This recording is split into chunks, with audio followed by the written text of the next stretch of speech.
I'm Chris Cannon for Cardiosource Video News with this week's top 3 picks from the new studies presented.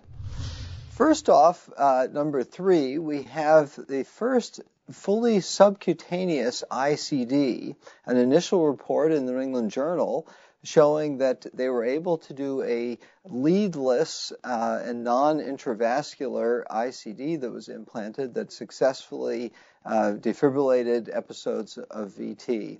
Obviously more work to go, but something that could be very useful for young patients where a long lifespan would anticipate multiple different ICDs over time. At the number 2 spot, I picked out a new document from the European Society of Cardiology and other collaborating groups on how to manage patients with AFIB who require stenting.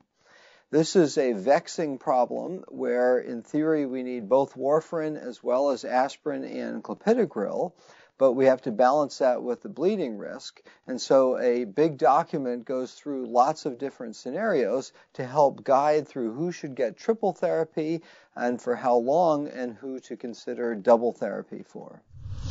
In this week's number 1 pick, I chose from JAMA, looking at mortality trends over the last decade in Ontario, where they were able to match up risk factor management and attributable benefit with lower number of deaths. Leading the list was cholesterol reduction, responsible for about a quarter of the deaths in their analyses, and then lowering blood pressure and improving physical activity were also helpful. Counterbalancing that a little bit was obesity and diabetes. But very positive mortality trends from all the risk factor management that we've been aggressive on in the past decade. So I'm Chris Cannon with this week's picks on Cardiosource Video News.